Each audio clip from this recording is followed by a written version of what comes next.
গৌতম প্রসাদ দত্ত 1980 সালে আজকের এই দিনে 18 সেপ্টেম্বর শহীদের মৃত্যুবরণ করেন।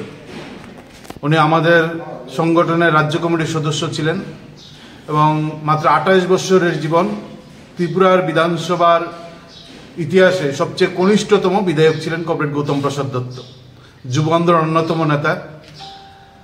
আমরা সেদিন লক্ষ্য করেছি ইতিহাসের পাতা থেকে যে 1980 সালে রাজ্যের বামফ্রন্ট সরকারকে হটাবার জন্য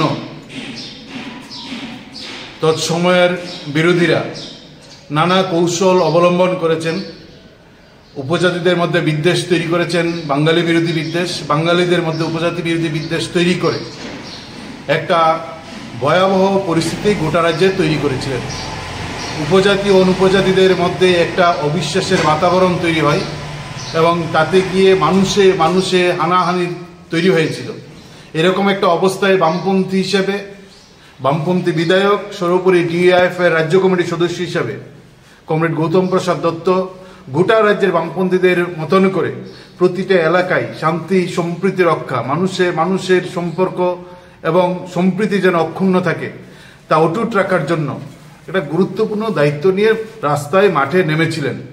এরকম একটা সভা করে যখন ফিরছিলেন কমরেড গৌতম প্রসাদ দত্ত 1980 সালের 18 সেপ্টেম্বর সন্ধ্যায় তাকে মিটিং সেরে আসার পথে, সম্প্রীতির মিটিং সেরে আসার পথে বিশালগড়ের প্রায় বাজারের সন্নিকটে তাকে খুন করা হয়েছে।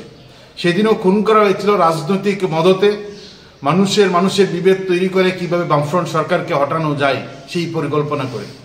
তার প্রায় 45 বছর অতিক্রান্ত। আজও আমরা দেখেছি যে আমাদের রাজ্যের যারা শাসক আছেন বিজেপির নেতৃত্বে, তারাও মানুষের বিভেদ তৈরি করে কিভাবে ক্ষমতায় টিকে থাকা যায় সেই লক্ষ্যে নানাভাবে কখনো আইপিএফটি, কখনো আইএনপিটি, কখনো তীব্রামতাকে হাতিয়ার করে আমাদের রাজ্যেও বিজেপি আজকের দিনে দাঁড়িয়ে জাতি উপজাতি মানুষের মৈত্রীকে, সম্প্রীতির বন্ধনকে নানাভাবে বিভেদ তৈরি করে ও একটা অবিশ্বাসের বাতাবরণ তৈরি করে মানুষে ঐক্য তৈরি করার চেষ্টা করছেন। ফলে যে লড়াই 1980 সালে করতে গিয়ে শহীদ হয়েছিলেন কমরেড গৌতম প্রসাদ দত্ত, তার শহীদের 45 বছর পরও আজকের দিনে এই লড়াইটা আরও আমাদের তীব্র করতে হবে। গোটা রাজ্যের ছাত্র যুবদের, বামপন্থীদের, ডিওএফকে, যে আজকেও এই উপজাতি অনুপজাতি মানুষের মধ্যে বিভেদ তৈরি করার জন্য আজকের শাসক গোষ্ঠী অত্যন্ত সক্রিয়। তারা মানুষের বিভেদ তৈরি করে ক্ষমতায় টিকে থাকতে চায়। ফলে এই মানুষের বিভেদ রক্ষার গুরু দায়িত্ব, যা অতীতের ঐতিহ্য হিসেবে বামপন্থীরা, ডিওএফ যা দায়িত্ব পালন করেছেন, আজকের দিনে দায়িত্ব পালন করে আরও বেশি বড় দায়িত্ব আমাদের সামনে।